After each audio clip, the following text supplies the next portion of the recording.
So I finally got the Caracciolo, or however it's pronounced, the Tier 7 Italian battleship. And wow, is this thing crazy. You get the first look at what high tier SAP looks like on an Italian battleship, and it's kind of amazing, honestly. I'm shocked at how good the SAP is on this ship. Obviously, the dispersion is something that leaves something to be desired because, well, with this SAP power, you can't give it insanely good dispersion. You just can't. Otherwise, it'd be so brokenly overpowered. I think that's something that some people are missing in the look at Italian battleships. The SAP is so good that you can't give it normal battleship dispersion. You have to give it kind of junk dispersion. Because if it had great dispersion every salvo, it'd be overpowered, straight up. And everybody would be complaining the ship was overpowered. It's difficult to balance a game. It certainly is. And this ship is very, very, very strong, especially when you angle it. The armor is quite good for a Tier 7 battleship. I say that simply because the main Tier 7 battleships, Colorado, Nagato, that kind of thing, have overmatchable armor everywhere, and this ship doesn't. Just the upper bow and stern are overmatchable. Everything else is basically 30 millimeters or I believe 70 or 80 on the sides. I actually don't remember, but it's a very tanky battleship for Tier 7. It's not a Gneisenau, it's not a Sinop, but it's pretty tanky in comparison to a lot of the other battleships. Something else you're going to notice is just how good the rudder shift and the turning circle is. It's a very maneuverable battleship. I am running rudder mod on this thing because I've been enjoying rudder mod recently, so that's why I've been running it on more of my battleships. Just moving around more, that kind of thing, rather than playing stationary. It's been a little bit more fun for me. So it's a really, really nice thing. And something else about SAP that's really awesome is you're never going to overpen. Just think about that. You never are going to overpen a broadside cruiser, ever. And because of that, you deal consistent 15k damage to a York.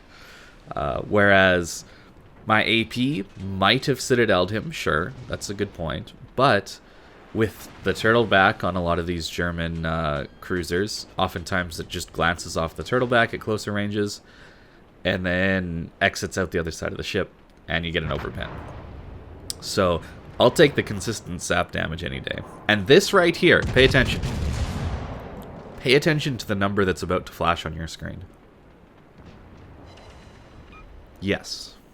24,000 damage. He's at a 25-degree angle to me. SAP is really strong, guys. It is really, really, really strong. So that was 7 out of 8 shells. I didn't even hit all my shells. We doubled our damage. We were around 25k. We doubled it. Or 23 or something like that. I was in shock after that salvo, I'll be honest. Because lower tier SAP didn't do that. These shells are different, for sure. Obviously, once the ship is saturated that you're shooting at, the damage goes down. So the changing from SAP to AP is going to happen when you are when the ship is saturated. I think that's going to be the main thing. If it's a ship you're probably not going to overpen, I think the AP is going to be better when they're saturated. But an unsaturated ship, I'm going to shoot SAP all day. All day I'm going to shoot SAP, unless I'm going to get a Citadel. But the SAP is just really, really, really, really strong, guys, as an ammo type. We know this from the Italian cruisers, and the battleships have poor dispersion because the SAP has such high alpha, right? You get 12,500, I believe, on the alpha. Cruiser SAP is in the 5,000 range, and it slaps, right? So you nearly triple the alpha damage. Probably more like double. Yeah. It's really, really strong. So these battleships are going to be very hard for wargaming to balance. I think a lot of people are saying that they're underpowered. That's at least what I've been seeing in chat and in other areas as well. So, and I think it's true that the dispersion is a little underwhelming and the reload's a little bit long, but the consistency you get out of SAP is really, really, really valuable. It's way better than HE as far as damage goes. Sure, if you get fires and you're lucky, you're gonna do more you're gonna do good damage with HE. But if you want to alpha strike people, which is what battleships are all about, the SAP is really, really good for that. You're not getting overpens. Sure, you can shatter if you hit the wrong spot, but as you go up in the tiers, there's just ships with less and less armor. And by that I mean they have all their armor over their citadel, and everything else is relatively unprotected, and the SAP's just going to go right through it. These ships are very good. It'll be interesting to see what the tier 8, 9, and 10 are like once the patch drops. I would love to be able to play those ships already. That'd be really cool. Give you guys an opinion or impression on that, but I can't yet. So for now, it's just the tier 7. The worst part about these ships, it seems, is the AA. You're going to be getting dunked on by a carrier almost all the time. There's really not much you can do about it unless you kind of roll with your team. That's the main thing you got to do. At higher tiers, you will be able to deal with a carrier a little bit. Just like the Italian cruisers, you can save your smoke screens for when the carrier comes to drop you, and then you pop your smoke, and then it forces the carrier to wait until your smoke screen is down. This won't actually save you from damage, but it'll make sure the carrier takes even more time out of his day to strike you. So he'll be less likely to come after you a second time. That's the hope, at least. The broadside armor, of course, is not very good on these ships. Your turtleback gets overmatched by a lot of things, so the turtleback's not very good at all. I obviously made the mistake of going broadside to 2 tier 7 battleships, but that was another 16,000 damage salvo to that Nagato from 4 shell hits. That's crazy. That's crazy, man. The damage output of these guns is really, really, really high, and I think it's deserving of the long reload that it gets. You can't just give these consistent shells a fast reload and good dispersion. That's just not how it works. I should have waited there. The island was in the way. I knew it was in the way, so I should have waited. But regardless, still, 3 hits, 10,000 damage. When more than likely we would have just overpenned with our AP. Now, speaking of the AP, at tier 7, it's actually really good AP because you overmatch some things still. 380 is enough to overmatch 26 millimeters of armor, and that's what majority of battleships have. A lot of cruisers have too. So you can use the AP on this ship as an ammo type when things are angled. It is pretty solid, honestly. At higher tiers, that's going to change because the 380 millimeters doesn't really overmatch anything at high tiers anymore. Everything has 30, 27 millimeters of armor at the minimum. So you're going to be using SAP a lot more at high tier, but I think it will be better at high tier. I, so far, have really, really enjoyed this ship. I've only played a couple games, to be fair. This is more of a first impressions of the high tier SAP. But so far, it seems pretty insane what the SAP ammo type is capable of. And I figured as much, honestly. When the battleships, were announced to have SAP on them, it was like, well, we all know that SAP is a really good ammo type on Venezia, so putting that on a battleship caliber is going to be nuts as well. And that's really the main thing, is it's just so difficult to balance. So I think the games that you're going to get are going to be better when you're at closer ranges. And you'll notice that. My salvos have been way better the closer I've gotten to people. The salvo on the York, the King George, the Nagato even, was relatively close range, I think. Maybe the Nagato one was a little bit lucky at longer ranges, but that's the main thing you're going to want to be doing, is getting into close range fights with the SAP, because it's just the best ammo type for a close range fight. Because people usually are smart enough to not give you broadside to, let you citadel them with AP. And SAP is just straight better than HE in a close range engagement.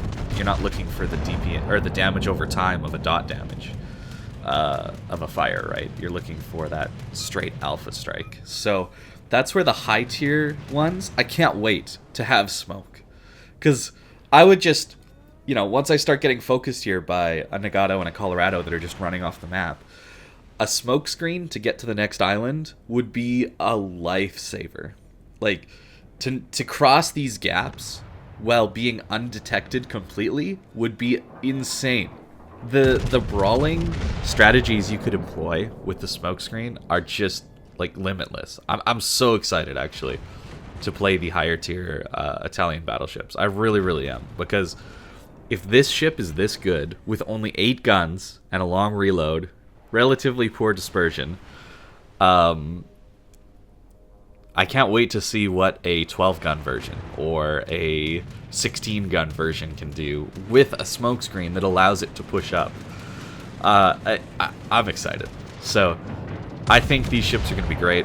The one downfall, of course, is the destroyer damage. I should talk about that a little bit.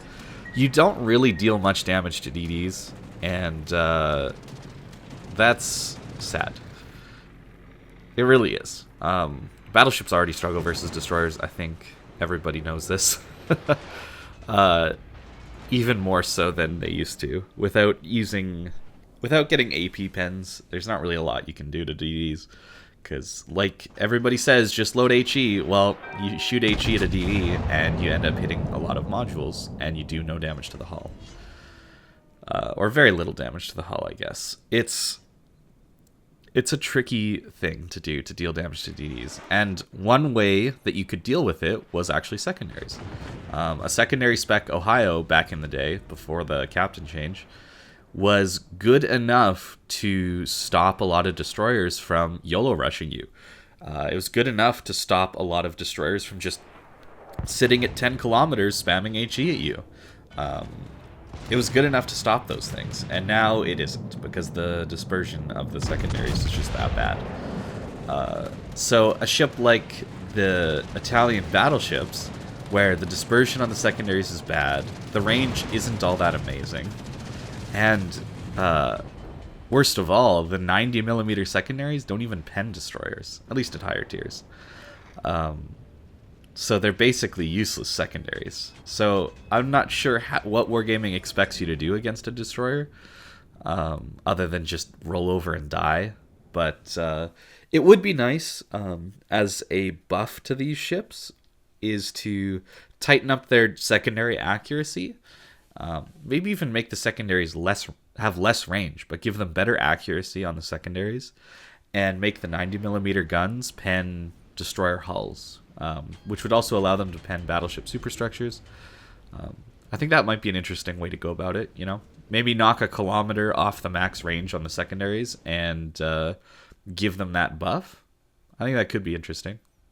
But I don't know what they're going to do with them. The SAP is really strong, so you can't really just put SAP to pen destroyers. You can't give them that, because they'll one-shot DDs like with 3 shells.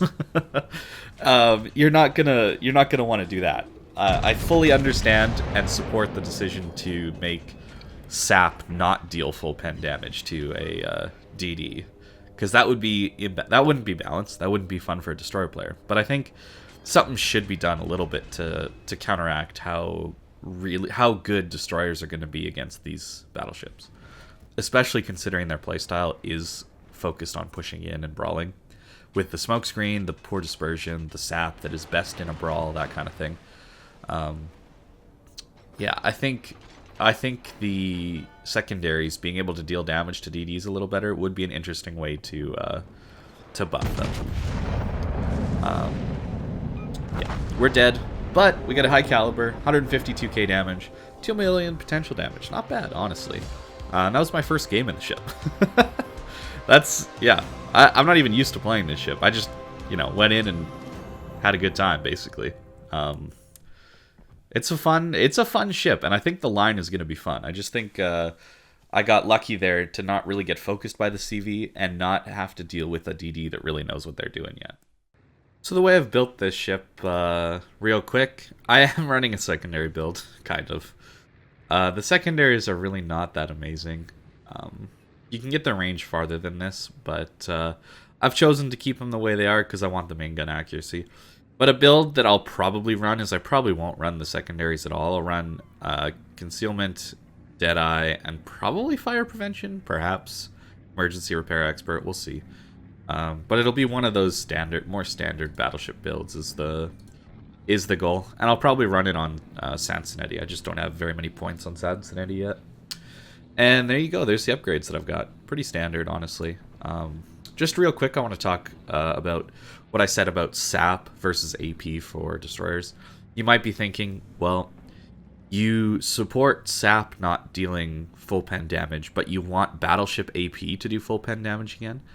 And that doesn't really make sense together. Well, the main difference is that SAP is pretty much always going to do full pen damage, where Battleship AP won't deal full pen damage most of the time. It sometimes deals full pen damage. I don't want those massive hits on destroyers all the time.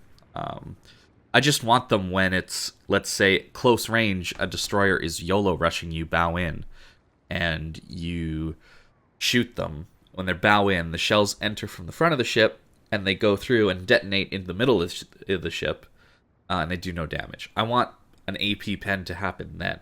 Something to deal with the destroyer just YOLO rushing you.